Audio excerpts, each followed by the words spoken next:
Բարև ձեզ։ Այսօր մի քանի բառով ուզում եմ խոսեմ քաղաքական հոգեբանությունից։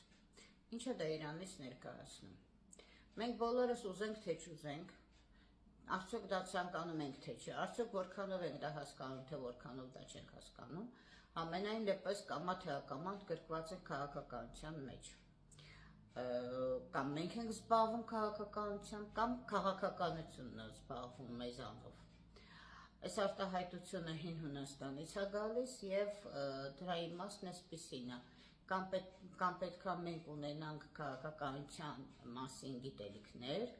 եւ քիչ թե շատ գոնե մինիմալ ասպեկտում տիրապետեն քաղաքականության հոգեբանությանը, կամ քաղաքական գործիչները անկախ մեր կամքից, արդեն եթե մենք ընդհանրապես չենք տիրապետում, անկախ մեր կամքից կսկսեն այնպիսի օրենքներ ընդունել, որ լրիվ հակառակ լինի եւ մեր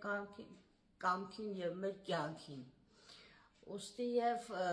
յուրաքանչյուրը ճիշտ կլինի, որ ուսումնասիրի քաղաքականություն, քաղաքականության հոգեբանություն, ոչ թե կուսակցություններին հարի կամ ինչ-որ շարժումներին, այլ ուղղակի չալարի, եթե ալարում ակարդա, գոնե չալարի լսի քաղաքականություն, ոչ թե քաղաքական բամբասանքներ, այս մի գործիչն սենց արեց, այն մի գործիչն սենց արեց, այլ ուղղակի քաղաքականություն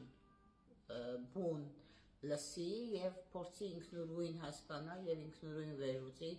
իրապետության քաղաքականությունը, հանձինս օրինակ մեր պետության քաղաքականությունը, որպեսզի հնարավորինս ինքնուրույն կարողանա կառավարի իր կյանքը եւ իր ցանկացած ընտրություն ինքնուրույն կարողանա գիտակցական մակարդակում անել եւ ոչ թե սրա խոսքը լսի, նրա խոսքը լսի, այս մի լիդերնա լավ է, մի լիդերնա սիրուն չէ, ոչ թե լսեք կուսակցություններին, այլ ուղղակի կարդացեք կամ լսեք քաղաքականության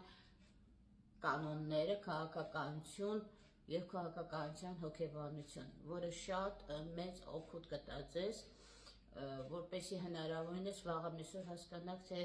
եթե ինչ-որ օրենք առաջարկում են քննարկման, մասսայական քննարկման մասին է խոսքը, դուք որքանով եք հասկանում այդ օրենքից, ինչ եք հասկանում եւ որքանով կարող եք ձեր սեփական կարծիքը արտահայտել, ձեր ստորագրությունը դնել դեմ եք, թե կողմ եք տվյալ օրենքի ընդունման համար։ Ուստի քիչ թե շատ դուք պետք է զբաղվեք քաղաքականությամբ, հակառակ դեպքում քաղաքականությունը կզբաղվի ձեզանով։ Հաջողություն։